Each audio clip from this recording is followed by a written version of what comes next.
This is the Old Spice NFL Live Postgame Report, brought to you by Old Spice Fragrance and Deodorant.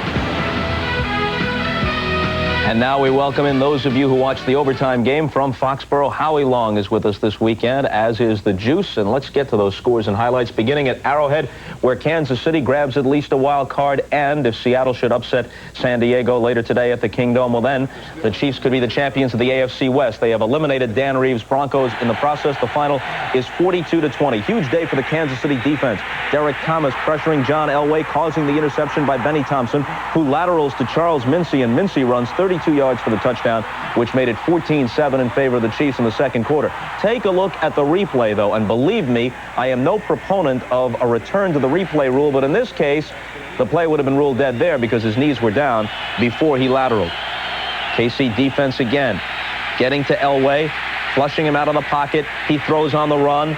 The outstanding rookie Dale Carter intercepts, and watch this run back for the touchdown. It covers 36 yards and puts them in front 21-7. Denver got to within 21-13, but the defense again scoring for the third time today, and it's Thomas, outside rush, gets through almost untouched, slaps the ball away, recovers for the touchdown. Kansas City tacks on a couple of scores after that. Craig throws 5 yards to Jonathan Hayes. He hooked up with Hayes for 2 touchdown passes today. Christian Okoye icing on the cake with an 8-yard TD run. Kansas City wins it 42-20.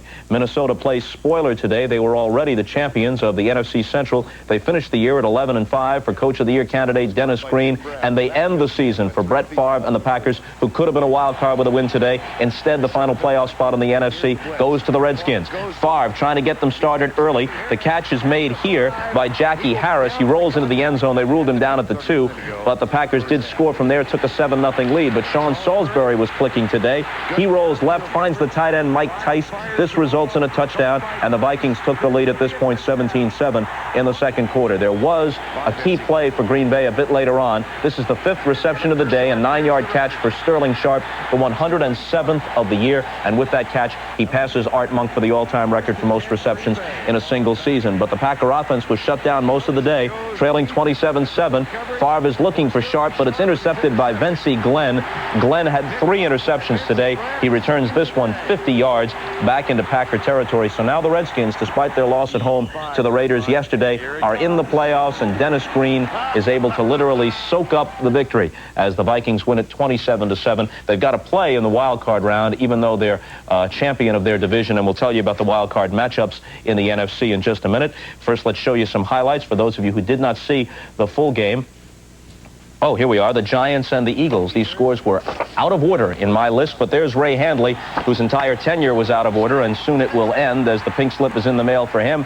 Jeff Hostetler unable to handle the snap here. 4 plays later, Randall Cunningham will hook up with Calvin Williams in the corner of the end zone for a 34-yard score and a 7-0 Eagle lead. Fine diving catch on a touchdown throw from Cunningham, who was also able to do it with his legs. As we move on to the second quarter, he'll scramble out of the pocket, find a lane wide open, and he scoots in for the TD that makes it 14-0. Hostetler rallied the Giants a little bit in the second half, but the Eagles wind up winning it 20-10. So Philadelphia will play at New Orleans in one of the 2 wild card matchups in the NFC. It'll be Sunday at the Superdome. Philadelphia beat the Saints way back in Week 1 at the Vet, 15-13. Also a rematch of a regular season game coming up Saturday at the Metrodome in Minneapolis. Redskins returning to the scene of their most recent Super Bowl victory this past January. They go against the Vikings by that same 15-13 score they won at the Metrodome in Week 8 on 5 Chip Lohmiller field goals. Okay, time for us to step aside for just a moment. We continue with more scores and highlights, and we'll talk things over with Howie Long and O.J. Simpson as we roll on the Old Spice postgame show after this.